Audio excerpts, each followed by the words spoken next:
Now, it's a very serious story. Poor little Jay Slater, a teenager, the teen in Tenerife, 19 years old, first time abroad, went on holiday to that holiday island, Spanish island, the Canaries.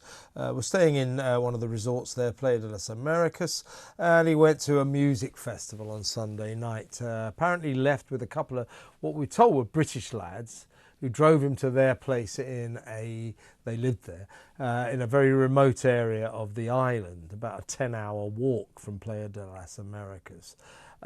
He was last seen or heard of Monday morning. Apparently, the story is, I don't know how much of this can be verified, but the two lads he was staying with said, there's a bus out there. So he went to catch the bus, missed the bus or something, and then decided to walk back.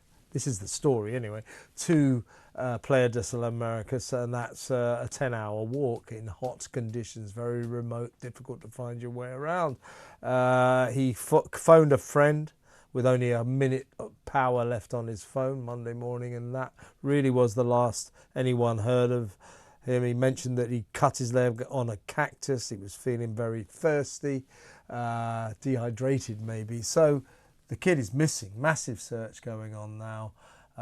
Poor mother and father back here beside themselves.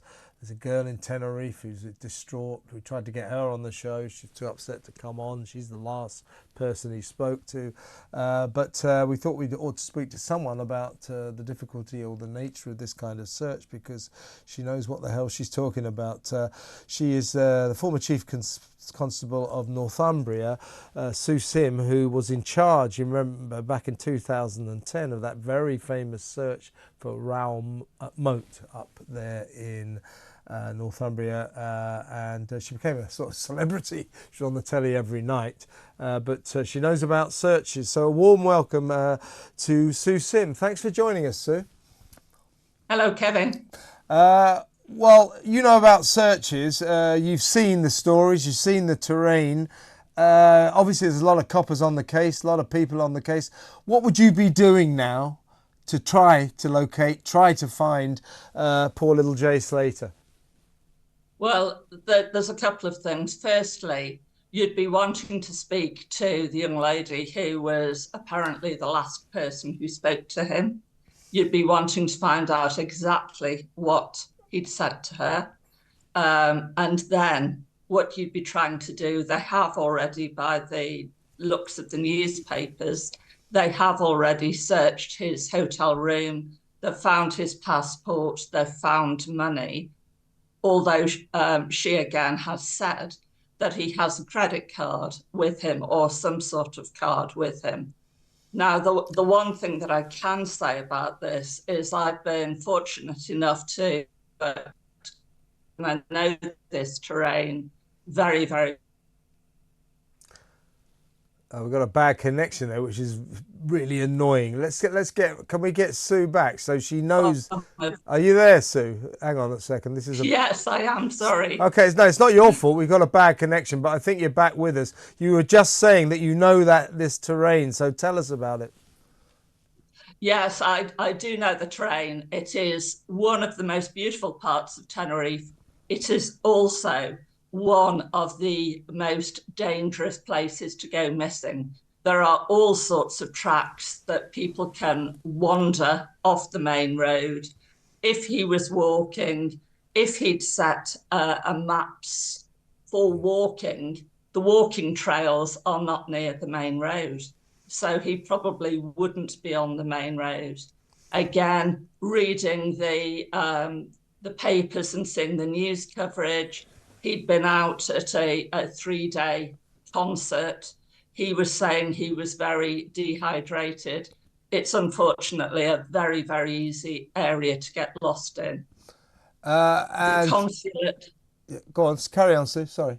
consulate are there. They will be helping the family as much as possible. They have got the local teams out. They have got the mountain rescue teams out. They've also got the drones up. They are the best people to be there. I know that there are lots of questions about why the British police aren't out there, if the British police actually went out, in some ways they'd be more hindrance than help because they don't know the terrain. These sorts of searches are best done by the local people who will be putting every effort that they can into finding this young man. Well, let's be honest, Sue, in these circumstances, you know, it's been, what, 3-4 days now. He's a young kid, it's the first time abroad. As I say, we don't know the exact circumstances, but if he made the decision to walk 10 hours back to Playa de las Americas, given that that's a hot climate, that was not a good decision. So let's face it, we're fearing the worst here. So let's not dwell on that. What are the good aspects of this? What reasons do we have to be optimistic? In what way might he be okay?